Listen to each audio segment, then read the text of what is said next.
Hello everyone, আশা করছি প্রত্যেকে সবাই আপনারা ভালো আছেন। তো জ্যোতিষে যারা আছো বা যারা জ্যোতিষে একটু জ্ঞান রাখো তারা মোটামুটি একটা শব্দ শুনেছো যে একটা যোগ আছে যেটাকে বলে পঞ্চমহাপুরুষ যোগা। পঞ্চমহাপুরুষ যোগাকে বলা হয় হচ্ছে অ্যাস্ট্রোলজিতে খুব একটা পজিটিভ যোগা, যেটা তোমাকে best of the best result দিতে পারে। কিন্তু তোমাকে কেউ এইটা শেখাবে না বা তোমাকে হয়তো এই জিনিসটা হয়তো কেউ বলে দেবে না সেটা অ্যাকচুয়ালি কাজ করে কী করে, বা অনেক সময় কাজ করেও না।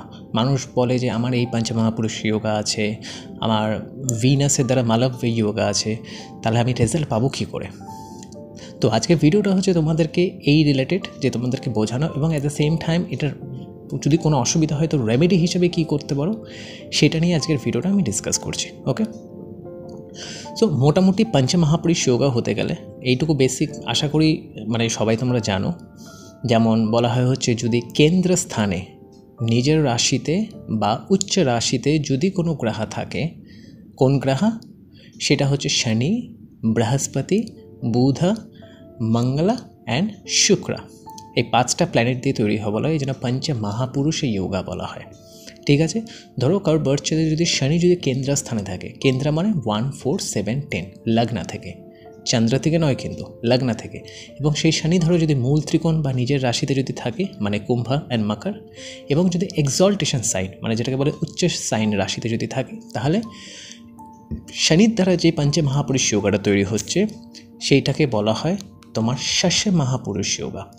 ঠিক আছে, সিমিলারলি শুক্রের ক্ষেত্রে যদি শুক্র যদি কেন্দ্রস্থানে যদি থাকে এবং যদি উচ্চ রাশি এবং তার নিজের রাশিতে যদি থাকে, তো তাহলে শুক্রের দ্বারা যে পঞ্চমহাপুরুষ যোগা তৈরি হচ্ছে সেটাকে বলা হয় দ্য মালব্য যোগা, মালব্যা। ওকে, মঙ্গলের দ্বারা যদি তৈরি হয় সেম উচ্চ রাশিতে এবং নিজের রাশিতে যদি থাকে এবং যদি কেন্দ্রস্থানে থাকে, তো তাহলে মঙ্গলের দ্বারা যেটা তৈরি হয় সেটাকে বলা হয় তোমার রোচক মহাপুরুষ যোগা। যদি বৃহস্পতির দ্বারা যদি তৈরি হয় তো তাহলে সেটা হলো হংস মহাপুরুষ যোগা, এবং যদি বুধের দ্বারা যদি তৈরি হয় সেটা হলো ভদ্র মহাপুরুষ যোগা। এটা হচ্ছে ভেরি ভেরি ভেরি বেসিক। ঠিক আছে, কিন্তু এটা আপনি রেজাল্ট পাবেন কী করে, আপনি কোনভাবে কীভাবে পাবেন এবং কোন সময়তে পাবেন, আজকের ভিডিওটা সেটা। ঠিক আছে, দেখুন মাথায় রাখবেন যখনই কোনো স্পেশালি যদি আপনি যদি কোনো গুরু ধরে যদি অ্যাস্ট্রোলজি শেখেন, তারা আপনাকে সবসময় শুরু করে তত্ত্বা দিয়ে।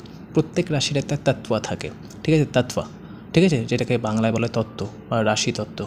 ঠিক আছে, সেই তত্ত্বা যেটা থাকে সেই বেসিসে প্ল্যানেট তার রেজাল্ট দেয়। ওকে, দেখুন আমাদের টোটাল 12টা রাশি থাকে। ঠিক আছে, 12টা রাশি খেয়ে আপনি যদি 3 করে যদি ভাগ দেন, ঠিক আছে, তাহলে টোটাল 4টে তত্ত্বা পড়ছে। ঠিক আছে, যেটাকে 1, 5, 9 এটাকে বলে ধর্মা আয়ানা। তত্ত্বা মানে আয়ানা, আমাদের 4টে তত্ত্বা 4টে আয়ানা থেকে এসছে, আয়ন। ঠিক আছে, আয়ন বল হয়, যাদের কোনোদিন অ্যাস্ট্রোলজিতে যারা ষটবল নিয়ে যখন পড়বে তো দেখবে আয়ন বল হয়। তো 1, 5, 9কে বলা হয় দ্য আয়ন, যেটাকে বলা হচ্ছে তোমার ধর্ম আয়ন, যেক্ষেত্রে ধর্ম, রিলিজিয়াসিটি, রাইচিয়াসনেস। 2, 6 অ্যান্ড 10 তোমার রাশি দেখতে হবে না, হাউসই দেখো। 2, 6 and 2nd house, 6th house and 10th house, এটাকে বলে the earth Ayana, earth Ayana. ঠিক আছে, 3, 7, 11 এটাকে বলে দ্য কামা আয়ানা, কামা আয়ানা, এবং 4, 8 and 12 এটাকে বলে দ্য মোক্ষা আয়ানা। তো আমি আয়ানের কথা কেন বলছি, তার কারণ হচ্ছে তুমি যখন পঞ্চমহাপুরুষ যোগা নিয়ে যখন তুমি স্টাডি করবে বা তুমি যখন দেখবে তোমার বার্থ চার্টে এটা কীরকম আছে, তো তোমাকে আয়নটা জানতে হবে। আয়নটা কিছুই না, এটা হচ্ছে সেই তত্ত্বা লেভেলে। ঠিক আছে, এবার মোটামুটি তোমরা প্রত্যেকেই জানো প্রত্যেকটা প্ল্যানেট কোথাও না কোথাও ডিরেকশনাল স্ট্রেংথ পায়, প্ল্যানেট তার ডিরেকশনাল স্ট্রেংথ পায়। ওকে, তো দেখবে বৃহস্পতি আর বুধ লগ্নাতে ডিরেকশনাল স্ট্রেংথ পায়। ডিরেকশনাল স্ট্রেংথ মানে দিকবল সব থেকে স্ট্রং হয়। শুক্র এবং চন্দ্র চতুর্থ স্থানে দিকবল হয়, সপ্তম স্থানে হয় অনলি শনি, আর দশম স্থানে হয় সূর্য এবং মঙ্গলা, ডিরেকশনাল স্ট্রেংথ পায়। ওকে, এইবার দেখো যখনই কোনো পঞ্চমহাপুরুষ যোগা যদি তোমার বার্থ চার্টে থাকে, সে তার তত্ত্বার উপর এবং কোন জায়গায় ডিরেকশনাল স্ট্রেংথ পাচ্ছে তার উপর বেসিস করে তোমাকে রেজাল্ট দেবে। ওকে, যেই প্ল্যানেট লগ্নাতে ডিরেকশনাল স্ট্রেংথ পায় অ্যাসেন্ডেন্টে, যেটা হচ্ছে বৃহস্পতি এবং বুধা, যেটাকে বলে বুদ্ধি কারাকা, জ্ঞানা। ঠিক আছে, তো যদি তোমার বার্থ চার্টে যদি বুধের দ্বারা যদি ভাদ্র মহাপুরুষ যোগা তৈরি হয়, বুধের দ্বারা কি করে হবে, যদি বুধ যদি নিজের রাশি বা উচ্চস্থ রাশিতে যদি কেন্দ্রস্থানে থাকে, তাহলে বুধের দ্বারা ভাদ্র মহাপুরুষ যোগা তৈরি হয় এবং টোটাল বেনিফিট হবে তুমি তোমার লগ্নাতে আসবে। বিকজ লগ্নাতে বুধ সবসময় ডিরেকশনাল স্ট্রেংথ পায়। আর্থ প্ল্যানেট বলা হয় বুধকে, যাকে বলা হয়েছে আর্থ তত্ত্ব। আর্থ মানে হচ্ছে যেটাকে বলা হচ্ছে সলিড ম্যাটেরিয়াল, পৃথিবী তত্ত্ব বলা হয়, ঠিক আছে। তো সবসময়ের জন্য তোমার ফোকাস থাকবে লগ্নার উপরে, নিজের নাম কী করে হবে, নিজে কী করে রাজা হব, নিজে কী করে বেস্ট হব। এমনিতে বুধকে সেলফিশ প্ল্যানেট বলা হয়। Among all this 9 planet Mercury is the selfish planet. Okay, তো যদি বুধ দ্বারা যদি আপনার ভাদ্র মহাপুরুষ যোগা তৈরি হয়, তো তোমার সমস্ত ফোকাস নিজের উপর থাকবে। আমি কি করে নাম তৈরি করব, আমি কি করে বিজনেস ডেভেলপ করব, আমি কি করে নলেজ গ্যাদার করব। যদি বৃহস্পতি দ্বারা যদি হংস মহাপুরুষ যোগা যদি তৈরি হয়, বৃহস্পতির দ্বারা মানে কি সেম, নিজের রাশি, উচ্চস্থ রাশি এবং কেন্দ্রস্থানে, সেটাও তোমার লগ্নের উপর এফেক্ট ফেলবে, কারণ বৃহস্পতি তোমার লগ্নাতে ডিরেকশনাল স্ট্রেংথ পায়। তো সেই ক্ষেত্রে তোমার এটা জ্ঞান আয়ানা বলা হয়। তুমি সবসময় নলেজের জন্য, কাউকে অ্যাডভাইস করার জন্য, সবথেকে বেস্ট এক্সাম্পল হচ্ছে এপিজে আব্দুল কালাম, তার লগ্নাতে বৃহস্পতি এক্সল্টেড। সবথেকে বেস্ট এক্সাম্পল হচ্ছে শ্রী রামচন্দ্র, তার লগ্নাতে বৃহস্পতি এক্সল্টেড। তুমি তাদের লাইফ স্টোরি দেখো, তারা সবসময়ের জন্য এটা চেয়েছে কী করে, স্পেশালি আমি এপিজে আব্দুল কালামের কথা যদি বলি, তো কী করে আমাদের ইউথকে বা আমাদের সোসাইটিকে নলেজেবল, তার নলেজ প্রোভাইড করা, ঠিক আছে, সঠিক পথ দেখানো। তো বৃহস্পতি দ্বারা যদি হংস মহাপুরুষ যোগা তৈরি হয়, সেটা তোমার লগ্নের উপর ফোকাস থাকবে। তো সেক্ষেত্রে পার্সনের মধ্যে নেচার থাকবে টিচিং কোয়ালিটি, কী করে আমি লোককে আপলিফ্ট করব। ওকে, এইবার মালব্যা যোগা, মালব্যা মানে হচ্ছে শুক্রের দ্বারা যদি পঞ্চমহাপুরুষ যোগ তৈরি হয়। শুক্রের দ্বারা যখনই পঞ্চমহাপুরুষ যোগ তৈরি হবে, দেখবে শুক্র কোথায় ডিরেকশনাল স্ট্রেংথ পায়, চতুর্থ স্থানে, 4th house. It's a water element, ঠিক আছে, জলতত্ত্ব। তো সবসময়ের জন্য পার্সন চাইবে হ্যাপিনেস, লাক্সারি, সব যাতে ঠিকঠাক যাতে নিজের কাছে চলে আসে, সব যাতে স্মুথলি যাতে হয়ে যায়। তুমি দেখবে যাতে শুক্র কেন্দ্রতে সোয়ারাশি বা উচ্চ রাশিতে যদি থাকে, মালব্যা মহাপুরুষ যোগা তৈরি হলে পার্সনের মধ্যে সবসময় টেন্ডেন্সি থাকে হ্যাপিনেস, লাক্সারি, কমফর্ট, মানে ঠিক আছে। তার কারণ কি, তার ডিরেকশনাল হচ্ছে 4th হাউসে, এবং 4th হাউসকে বলে তার মোক্ষা আয়ানা। মোক্ষা আয়ানা মানে হচ্ছে পার্সনের মধ্যে দেওয়ার টেন্ডেন্সিও চলে আসে, because moksha is all about, যাকে বলে এনলাইটমেন্ট।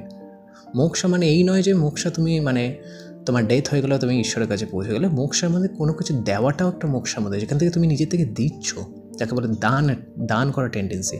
তো শুক্র, এই জন্য আমি বারবার বলি, শুক্র যার বার্থ চার্টে যত স্ট্রং, সে পাওয়ার থেকে বেশি দেওয়াতে বিশ্বাস করে। ওকে, যদি মালব্য যোগে যদি তৈরি হয়, তো তোমার টোটাল যে ফোকাস, সেটা একমাত্র তোমার 4th হাউসের উপর থাকবে। কেন, 4th হাউসের ডিরেকশনাল স্ট্রেংথ পায়। আর 4th হাউসের ফোকাস মানে ইয়োর হ্যাপিনেস, কমফর্ট, তুমি কী করে লাক্সারি পেতে পারো, ঠিক আছে। মঙ্গলের দ্বারা রৌচক মহাপুরুষ যোগ তৈরি হয়। রৌচক মহাপুরুষ যোগ মঙ্গলের, এবার মঙ্গল কোথায় ডিরেকশনাল স্ট্রেংথ পায়, মঙ্গল পায় 10th হাউসের ডিরেকশনাল স্ট্রেংথ পায়। তো সমস্ত ফোকাস থাকবে দশম স্থানে। আগেইন যদি মঙ্গল যদি তোমার বার্থ চার্টে এক্সল্টেড মানে উচ্চস্থ এবং সোয়া রাশিতে থাকে, মানে এরিস অ্যান্ড বৃশ্চিকা, এবার যদি কেন্দ্রতে থাকে, তো রৌচক মহাপুরুষ যোগা। এটাকে বলা হয় কর্মা যোগা। তার কারণ দশম স্থানকে বলে কর্ম স্থান। তো মঙ্গলের সমস্ত রেজাল্ট 10th হাউসে আসবে, মানে person vary focus in his or her work, very determined, very dedicated person, যে কোনো কাজ করে ফেলবে, যে কোনো জায়গায় এক্সপার্টিস দেখাবে, ঠিক আছে। যে কোনো কাউকে ফাইটে, ব্যাটেলে হারিয়ে দিয়ে নিজের ভিক্টরি পাওয়া, এটা হচ্ছে তোমার রৌচক মহাপুরুষ যোগ থেকে আসে, ঠিক আছে। আর last but not the least is the Shasha Mahapurush Yoga, যেটা শনির দ্বারা তৈরি হয়, যেটা আমি ফার্স্টেই বললাম। এবার দেখো শনি কোথায় ডিরেকশনাল স্ট্রেংথ পায়, শনি পায় সপ্তম স্থানে, 7th হাউসে। সপ্তম স্থান বা 3, 7, 11কে বলা হয় দ্য কামা আয়ানা। কাম মানে অল অ্যাবাউট ডিজায়ার, কাম মানে অল অ্যাবাউট ডিজায়ার। ওকে, তো সবসময় যেন পার্সনের মধ্যে ডিজায়ার থাকবে, মানে ডিজায়ার মানে হচ্ছে কোনো কিছু পাওয়া, অল দ্য টাইম। নিজের কী করে ইচ্ছা পূরণ করব, নিজের কী করে শখ পূরণ করব, আমার এইটা চাই, আমার ওটা চাই, আমার ওই জিনিসটা পূরণ করা। ডেফিনেটলি সে তার জন্য হার্ডওয়ার্ক করবে, বাট সে সবসময় ডিজায়ারিস্টিক পার্সন হবে, ঠিক আছে। মানে শনি বলতে লোকে আমরা ভাবি যে, একটা কথা বলছি আজকে তোমাদেরকে, শনি বলতে আমরা সবসময়ের জন্য ভাবি হচ্ছে গরিব প্ল্যানেট, মানে খুব দিন আর দুঃখী, ইউনো, শনি ডেফিনেটলি খুব যাকে বলা হয়, আমি যদি শনির উপর যদি ভিডিও বানাই ডেফিনেটলি আমি এই জিনিসটা কভার করব। শনি হচ্ছে দুঃখী প্ল্যানেট, ঠিক আছে, but Shani is a very greedy planet, ঠিক আছে। শনি হচ্ছে, এই জন্য তুমি ভিনাস আর স্যাটার্নের কম্বিনেশন যদি কাউট বার্থ চার্টে থাকে মোস্ট অফ দ্য টাইম সে খুব গ্রিডি হয়, স্পেশালি ফাইন্যান্সের জন্য। তার কারণ গরিব মানুষের হাতে তুমি পয়সা দিয়ে দিয়েছো। শনি ইজ দ্য গরিব, Venus is the finance, specially according to নারী অ্যাস্ট্রোলজি। তো তার হাত থেকে পয়সা বেরোয় না সহজে। তো শনি ইজ ইয়োর সার্ভেন্ট। তুমি পৃথিবীতে সবাইকে বিশ্বাস করতে পারো, বাট নিজের সার্ভেন্টকে বিশ্বাস করা আজকের ডেটে খুব কঠিন হয়ে যাবে। তাকে তুমি কোনো কিছু দেবে, তার ভিতর সেই গ্রিডিনেসটা বাড়তে থাকে। তো শনি সম্পর্কে আমাদের অনেক মিসকনসেপশন আছে, okay. Even not only that, Shani also the victim planet, victim role play করে মোস্ট অফ দ্য টাইম। তুমি দেখবে শনি যদি কারোর খুব প্রমিনেন্ট থাকে না, ভিকটিম রোল, মানে সে করবে কিন্তু এমন সে ভাব দেখাবে যে সেটা করেনি। কেন? মানে আনপ্রিভিলেজ প্ল্যানেট, আনপ্রিভিলেজ পার্সন, যে সমস্ত সবার পিছনে থাকে, ঠিক আছে, মানে দূরে থাকা ব্যক্তি, সে তো সবসময় ভিকটিম রোল, আমার কিছু নেই, এটা হচ্ছে শনি টেন্ডেন্সি। তো শেষম মহাপুরুষ যোগাতে যদি শনি যদি স্ট্রং থাকে তো সে তার নিজের ডিজায়ার ফুলফিল করার জন্য যে কোনো দূর অবধি সে পৌঁছাতে পারে, দরকার বলে সে কারোর পায়েও পড়তে পারে, ঠিক আছে, বিকজ তার কামা আয়নের মধ্যে পড়ছে। এইবার হচ্ছে মেন টপিক। শোনো, তোমার বা আমার বা কাউর বার্থ চার্টে হয়তো প্ল্যানেটের এই প্লেসমেন্ট আছে কেন্দ্রস্থানে, স্বরাশি, উচ্চ রাশিতে, বাট অনেকে বলে আমি রেজাল্ট পাচ্ছি না। রেজাল্ট কখন পাবে? প্রত্যেকটা প্ল্যানেটের একটা অ্যাক্টিভেশন ইয়ার্স হয়।